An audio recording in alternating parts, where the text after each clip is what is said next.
Selamat pagi saudara-saudara yang kasih Tuhan. Sungguh kita bersyukur sehingga hari ini kita diberi kekuatan dan kesehatan dan kita bisa menikmati hari yang baru. Pun bagi setiap kita yang saat ini mengalami kelemahan dan sakit penyakit, kita terus mohon kiranya Tuhan segera memulihkan.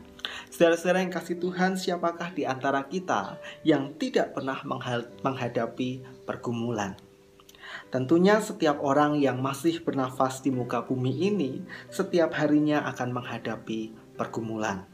Baik tentang hal yang sederhana sampai pada pergumulan yang berat.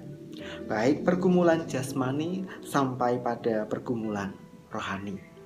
Sebagai umat yang percaya kepada kuasa Tuhan di dalam Yesus Kristus, tentunya kita akan datang menghampiri Tuhan ketika kita mengalami pergumulan. Dan sebagai orang-orang yang dipulihkan oleh kuasa Tuhan dari berbagai pergumulan itu, tentulah hati kita dipenuhi dengan rasa syukur. Dan seringkali kita ekspresikan rasa syukur itu lewat berbagai cara. Pagi ini saya akan bacakan firman Tuhan dari Injil Markus pasal yang pertama ayat 30-31, demikian bunyinya. Ibu mertua Simon terbaring karena sakit demam. Mereka segera memberitahukan keadaannya kepada Yesus. Ia pergi ke tempat perempuan itu dan sambil memegang tangannya, ia membangunkan dia. Lalu lenyaplah demamnya. Kemudian perempuan itu melayani mereka. Saudara-saudara yang kasih Tuhan, dari teks ini kita bisa merenungkan dua hal. Yang pertama adalah ketika kita mengalami pergumulan, apapun itu, Tuhan Yesus siap menghampiri kita untuk menyatakan kuasa-Nya sehingga pemulihan terjadi atas kita. Kelemahan pergumulan apapun itu sanggup dipulihkan oleh kuasa Tuhan Yesus. Oleh karena itu, jangan ragu, apalagi sampai lupa untuk datang kepada Tuhan di tengah rasa lelah, di tengah hati yang susah, bahkan tubuh yang lemah saat pergumulan menghampiri. Kita selalu meyakini bahwa Tuhan Yesus sanggup mengatasi segala pergumulan kita.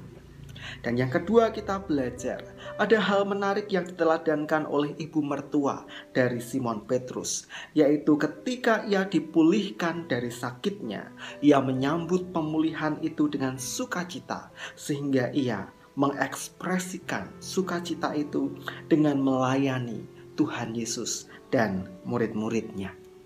Dari sini kita merenungkan, seharusnya pemulihan yang Tuhan nyatakan atas kita pada saat kita menghadapi pergumulan, kita sambut dengan rasa syukur dengan cara melayani Tuhan. Setiap pemulihan yang Tuhan nyatakan bertujuan untuk membawa pembaharuan kehidupan rohani kita, sehingga kita semakin beriman dan semakin melayani Tuhan. Oleh karena itu, Bapak, Ibu, dan saudara yang kasih Tuhan, hal yang menarik tidak jarang dilakukan pula oleh setiap orang yang tadinya bergumul, kemudian datang kepada Tuhan, dan Tuhan telah memulihkan, menolong dia, sehingga ia terlepas dari pergumulan itu. Ternyata ada pula yang tetap berdiam diri. Dia tidak berbuat sesuatu untuk mengekspresikan rasa syukurnya. Oleh karena itu, hari ini kita belajar, milikilah pembaharuan semangat dalam melayani Tuhan.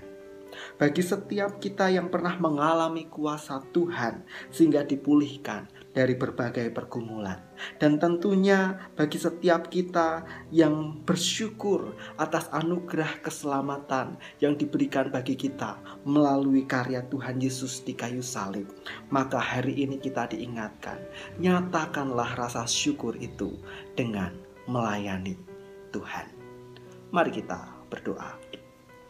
Sungguh kami mengucap syukur ya Tuhan, karena karya Tuhan tidak henti-hentinya dalam kehidupan kami. Karya Tuhan senantiasa menolong kami ketika kami menghadapi berbagai pergumulan. Kiranya semangat itu menolong kami untuk terus melayani Tuhan dalam kehidupan kami. Kami menyerahkan kehidupan kami ya Tuhan sepanjang hari ini. Kiranya Tuhan memberkati dan menyertai kami. Di dalam nama Tuhan kami Yesus Kristus, kami berdoa dan mengucap syukur. Amin. Selamat melayani Tuhan.